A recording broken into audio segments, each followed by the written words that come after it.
passa per donar-se d'alta. Hi ha dues modalitats, hi ha una modalitat lliure, que no és de pagament, i hi ha una altra modalitat de pagament, que tampoc és res de l'altre món. La diferència entre la modalitat de pagament i de la modalitat lliure és que amb la modalitat lliure no pots editar-te tu la teva QSL. Has d'agafar una QSL de les que ells ja tenen fetes. Tenen moltes, i pots treballar pràcticament amb els mateixos privilegis que pagant, i pots fer-ho perfectament. La modalitat de pagament, que en aquest cas és la que jo tinc, et permet dissenyar la teva QSL, que és aquesta. De manera automàtica, cada vegada que tu fas un contacte, doncs envies al corresponsal aquesta targeta QSL. És bonic també perquè és una manera d'interactuar, i si t'agrada el tema de les QSLs, doncs hi ha QSLs molt maques.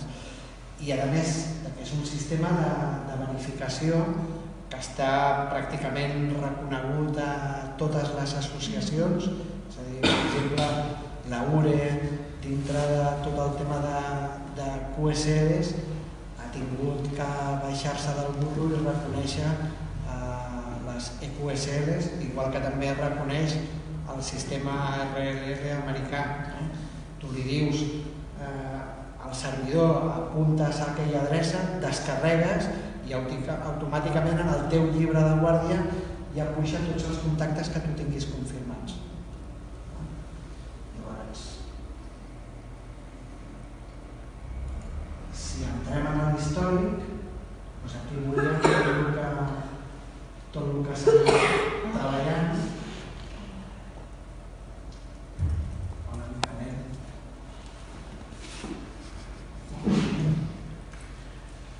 I tot això funciona encara que tots els contactes, tot el teu llibre, pots passar-lo directament al sistema EQSL. I el sistema EQSL ja s'encarrega de si el corresponsal ha verificat o no ha verificat, o si està en el sistema o si no està en el sistema. Si està en el sistema ja ho trobarà verificat. Si no està en el sistema, l'EQSL li envia un correu i li diu: mira, que t'han enviat aquestes QSLs. O sigui, bàsicament és tot un intercanvi com si fos un correu electrònic, però estandarditzat a través del proveïdor de l'EQSL. Aquí ara veiem a l'IFDEX. Aquesta part és interessant perquè veiem amb les diferents bandes els contactes que estan fets. Si veus les diferents bandes, quan entres, per exemple, aquí hi ha 577 contactes a la banda de 40 metres, qualsevol indicatiu que tu entres pots veure la QSL que has rebut. És bonic perquè pots, veus, en aquest cas acabo de votar aquesta QSL, que és una QSL que m'ha agradat i li he donat un vot. És bonic fins i tot per això, perquè n'hi ha QSLs francament molt curioses. Si vols te la pots imprimir. Sí. I si no ho guardes tot aquí, que queda tot guardat i aquí ho tens.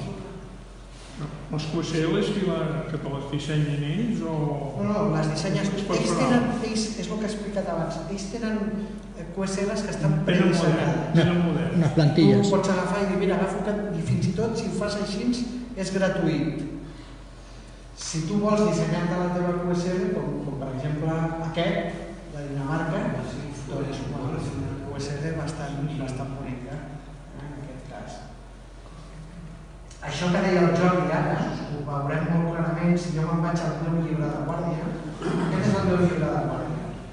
Llavors, aquí veiem automàticament el sistema, tots els contactes que jo faig, menys aquest, no sé per què no. Tots els contactes que fas automàticament envia la QSL.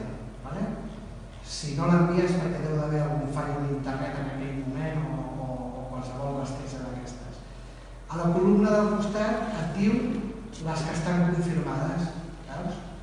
Ara veiem, totes aquestes són confirmacions que jo tinc. A la columna del costat tenim el sistema americà, el LOCTE, que també quan tu fas contacte doncs envies la QSL i a la columna del costat tens la confirmació per part del corresponsal. Clar, no tots els contactes, això és com tota la vida. Quan tu tens el llibre de guàrdia, tu omples el llibre de guàrdia i no vol dir que aquell contacte el tinguis confirmat. En aquest cas, tens la possibilitat de tenir-ho confirmat per dues bandes, per la EQSL o pel sistema americà, el LOCTE.